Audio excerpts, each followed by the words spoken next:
মসজিদে প্রবেশ করে নামাজ পড়বে, আর যার ওজন আছে, যারা অফিসে বিভিন্ন মিলে আপনি কাজ করতেছেন, যখন আযান হয়েছে তখন আপনি ওযু করে আপনার গামছা বিছিয়ে সেখানে নামাজ পড়বেন।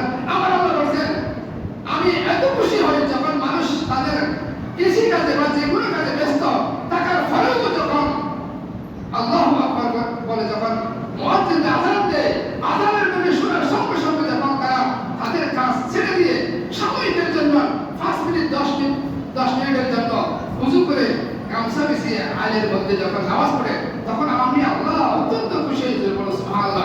সেজন্য যারা কৃষি কাজ করেন তাদের কাছে অনুরোধ করবো, যখন আযান দেওয়া হয় আপনি তো বাড়িতে এসে নামাজ পড়তে হবে না, সেখানে নামাজ পড়তে পারবেন। কেমন একটি আমার রাসূল করিম সাল্লাল্লাহু আলাইহি ওয়াসাল্লাম আসার আগেও নামাজ ছিল, অন্যান্য উম্মতের মধ্যেও নামাজ ছিল, কিন্তু নির্দিষ্ট স্থান ছাড়া তারা নামাজ পড়তে পারতো না, কিন্তু যেদিন আমার নবী পৃথিবীতে আগমন করেছেন, শুভাগমন আমার নবীর হয়েছে, আমার নবীর ফাউবার যখন জমিনে পড়েছে, সেদিন থেকে সারা জমিন পবিত্র হয়ে গেছে। সুবহানাল্লাহ। এটা আমার নবীর রহমতের আলামিনের অন্যতম মুজিজা।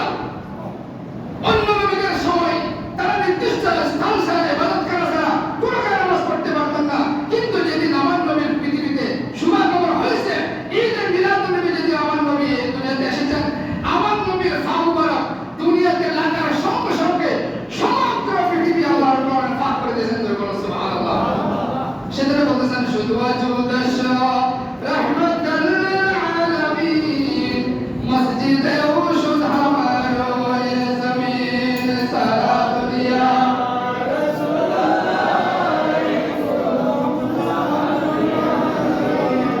অর্থাৎ আমার নবীর আগমনের সঙ্গে সঙ্গে, আমার নবীর ফাউবার পৃথিবীতে ছড়ার সঙ্গে সঙ্গে সব জমিন ফাঁক হয়ে গেছে, নামাজের উপযুক্ত হয়েছে। সুবহানাল্লাহ। সেজন্য যখন যেখানে আযান হয় সেখানে আপনি নামাজ পড়তে পারবেন। জোরে বলুন সুবহানাল্লাহ।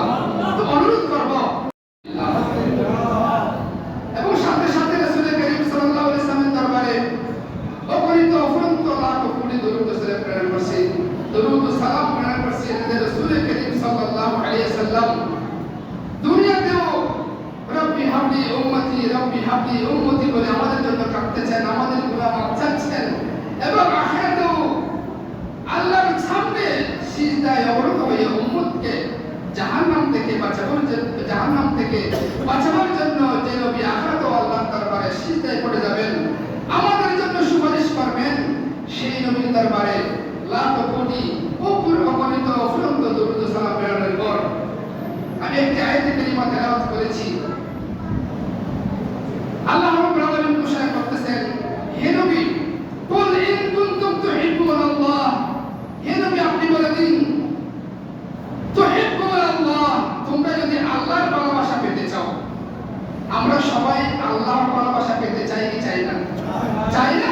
কারণ আল্লাহর ভালোবাসা যদি আমাদের অন্তরে না থাকে তাহলে আমরা মুমিন না।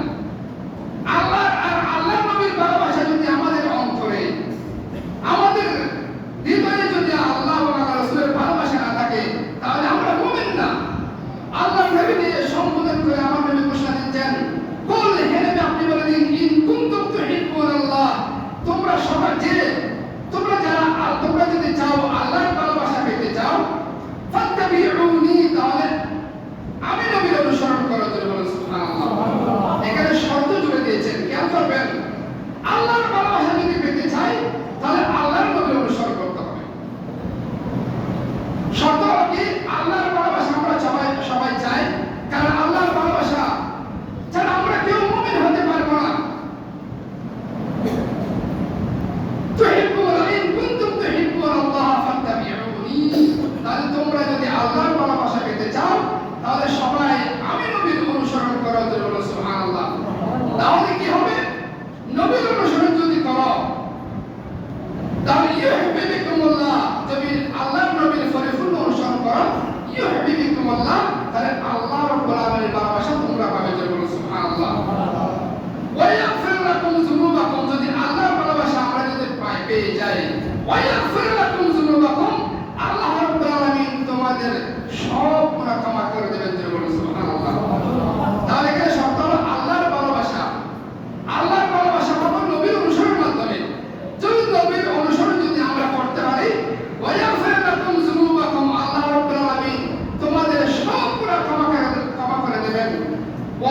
গফুর রহিম।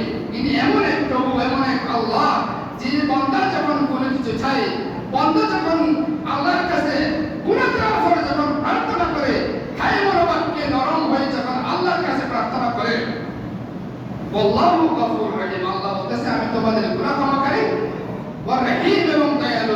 সুবহানাল্লাহ। এটা হলো আয়াতের অর্থ।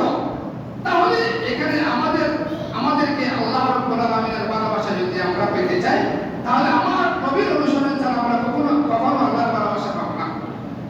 আল্লাহর ভালোবাসা তার নবীর অনুসরণ মানে কি? আল্লাহর নবী কি জন্য আমাদের কাছে এসেছেন, কেন এসেছেন এবং আমাদের জন্য কি রেখে গেছেন, কি দিয়ে গেছেন। আমার নবীর অনুসরণ অর্থ শরীয়তের পরিপূর্ণ অনুসরণ করা। আমার নবী যে দুটি জিনিস আমাদের জন্য রেখে